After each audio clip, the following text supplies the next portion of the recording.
They say, or more or less, I say, that Tyler Carpenter is the gift that keeps on giving. I swear to God, Tyler makes these hot takes on the twatter just so I will cover them in a video, and cover them I shall. So let us see, what is the silly goose saying today? He says, it's not about the money, it's about the art.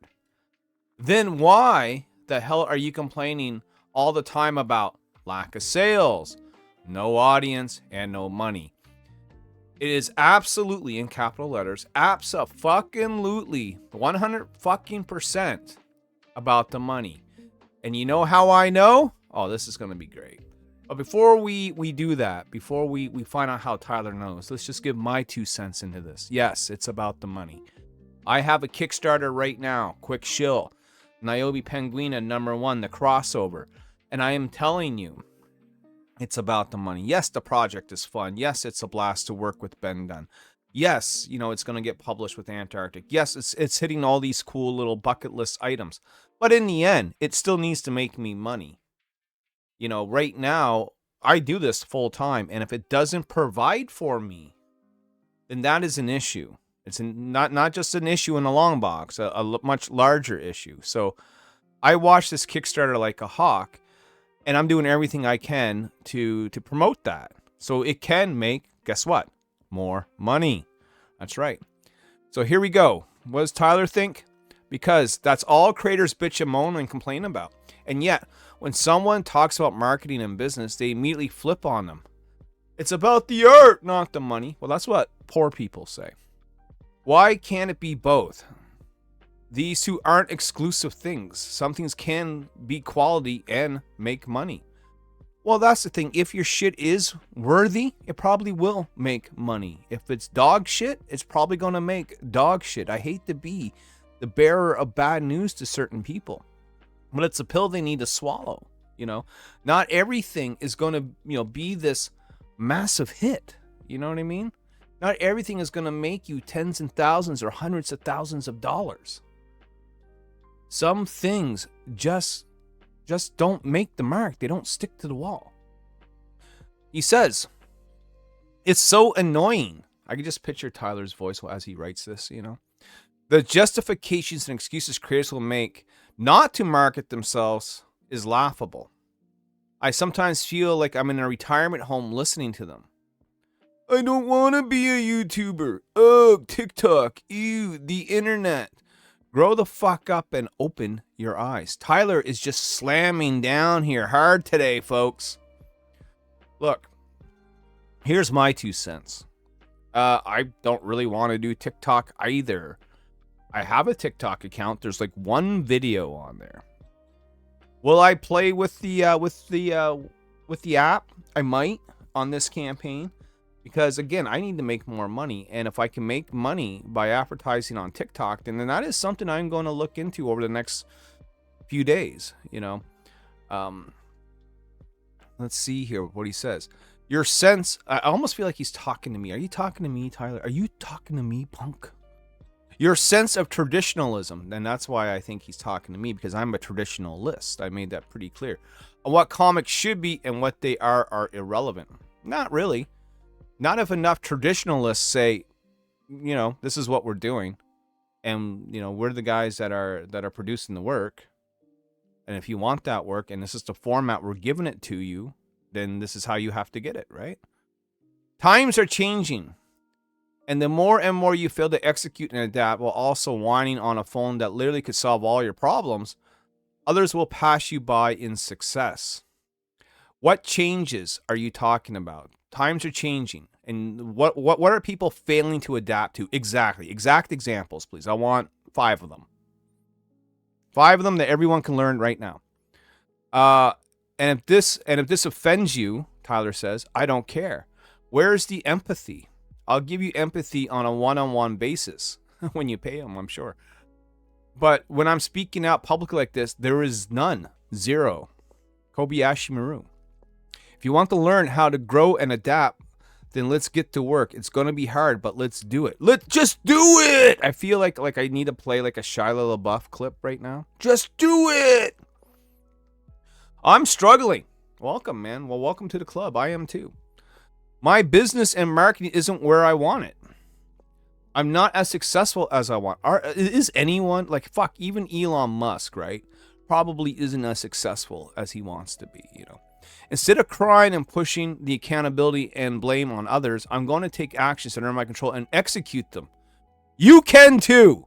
I feel like we're going to join Starship Troopers. I'm doing my part. So, I mean, this is basically what he's saying here. Now, let's read some of the comments. Marsupio Gamer says, I mean, yeah, even Leonardo of the Turtles and Rembrandt had to have Patreons. They had a Patreon account? Holy shit. And even though they sometimes had disputes with them, they even had to make sure that their work pleased their patrons, I should say, not Patreon. It's very recent notion that artists should be able to do whatever they want without regard if anyone else likes it or wants to pay for it. Well, if you are making art and you expect people to pay for it, then it's got to be something they want, right? That is, you know, you provide a need and they provide you money. Of course, they can do that in their free time. If you want to make a living at it, you have to make sure that your art is marketable and actually market it. Tyler, of course, really likes this answer. Yes! In big capital letters. Literally saw creators say the following within a 3-day span. Creators shouldn't make art to please others or not. It should be for them. 3 days later, why is no one buying my book? Where is my book? Thor Odison says, creators shouldn't make art to please others or an audience. It should be for them, quote unquote. If that's the case, then it has no business being sent out to the world and should be left here. This is it, right? If you are making a story in art for others to enjoy, it's got to be something that, well, others are actually going to enjoy. It only makes sense, right? One would think, right? Damien, the point here says, money gives you the freedom to make art. It gives you a lot more than that. It gives you the freedom to make your life centered around art. Yeah, that's true. S. Forrester says, I mean, I don't complain. Low audience returns are the cost of creative freedom. I'm well aware that I make shoddy art with boring subject matter for an audience of basically myself. I'm surprised that over 200 people follow me for that, but I'm grateful. Right. So what we're talking about here, though, isn't just like providing art and comic books for your friends and family. We're talking about mass market appeal, right? Not, you know, you are the niche of the niche of the niche. We're talking about how do you take your fledgling comic book that has 200 people and turn it into 2,000 people or 20,000 people or 200,000 people or 2 million people, you know? How do you get from doing the same thing that, you know, 50,000 other people are trying to do right now and be the one that stands out? Be the one that makes it to the top, right? Be that indie backyard wrestler that finally makes it to the main event of WrestleMania. How do you do that? That's the question that everyone's asking. Every artist and cosplayer I follow has a Patreon or commission platform of some kind.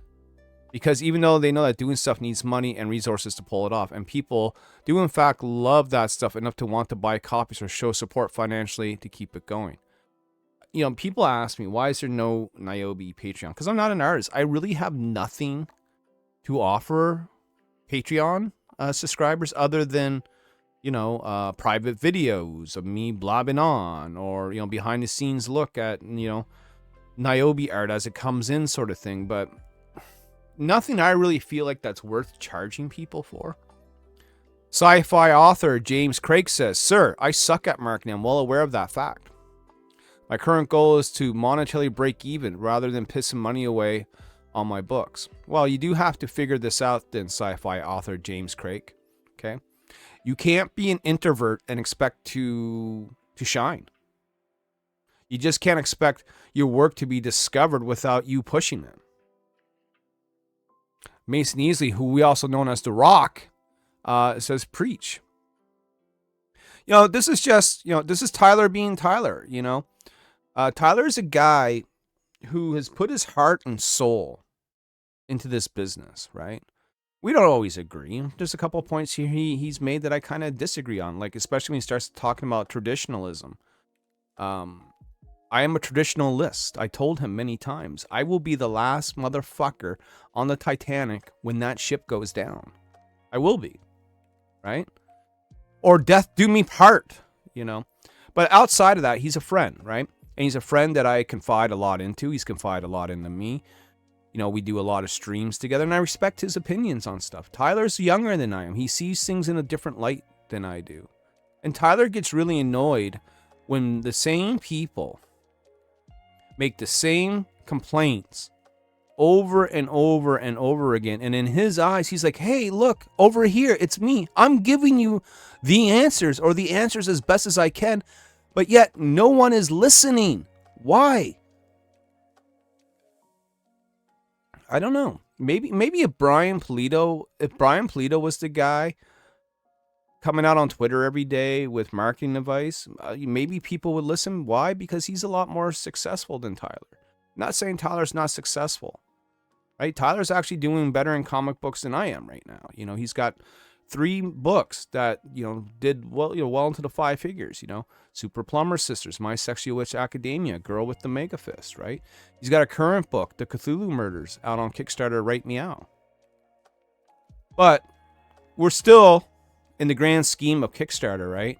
In the grand scheme of Kickstarter comic book division, guys like me and Tyler are floating around the average percent, you know, right? We've leveled up, but we're not like Merc Magazine level. We're not Iconic Comics level, right? We're not Coffin Comics level. We're just sort of on the verge of breaking through that next barrier, but not quite there just yet. But with your help, we can get there. Guys, let me tell you about Niobe Penguina.